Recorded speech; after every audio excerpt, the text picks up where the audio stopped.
আমার কষ্টটা এবং আমার পরিশ্রমটা কেউ দেখে না। আমি একজন বউ সাজাতে কত চার্জ করি সবাই শুধু এটাই দেখে। আসসালামু আলাইকুম, সবার কি অবস্থা? আমি দিনাদার ফারিহা, আমার পেজ নাম হচ্ছে জিফা। চলে যাচ্ছি এক্লাসপুর, আর এক্লাসপুর যাচ্ছি বউ সাজানোর জন্য। আমার ফ্রেন্ড রিয়ার মাধ্যমে আমি এই বউ সাজটা পেয়েছিলাম। আমি বউ সাজাতে একা কখনো যাই না, আমি সাথে করে কাউকে নিয়ে যাই।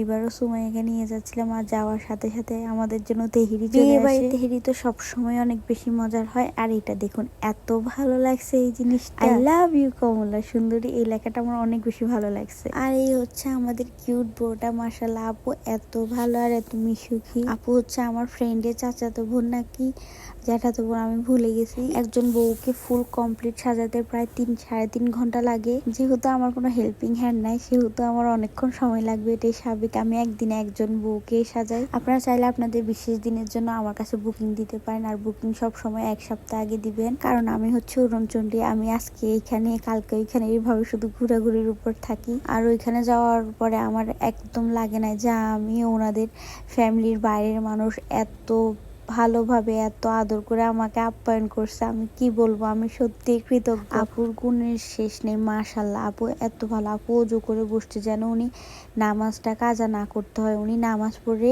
তারপর আমার কাছে আবার বউ সাজতে বসছে। আমি এমন নামাজি বউ আর কখনো পাই নাই। আলহামদুলিল্লাহ, এটা আমার জন্য একটা বেস্ট পার্ট হয়ে থাকবে। আপুর চুল নিয়ে অনেক অনেক কথা বলতে পারেন। আপুর চুলগুলো আমি ইচ্ছে করে এলোমেলো টাইপের পাচ্ছি, যেন আপুর চুল বেশি বেশি বোঝা যায়।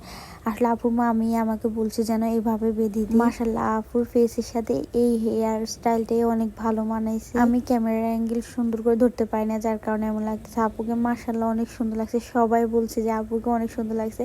আচ্ছা, এরপর আমি বিয়ে বাড়ি খাবারের পালায় চলে যাই, কারণ না খাইলে তো আমি আমার যে পেমেন্ট ওইটা পাবো না। Riya, thank you so much আমাকে এত আদর আপ্যায়ন করার জন্য। আর ওনাদের ফ্যামিলির সবাই এত বেশি ভালো ছিল, এত আন্তরিক ছিল।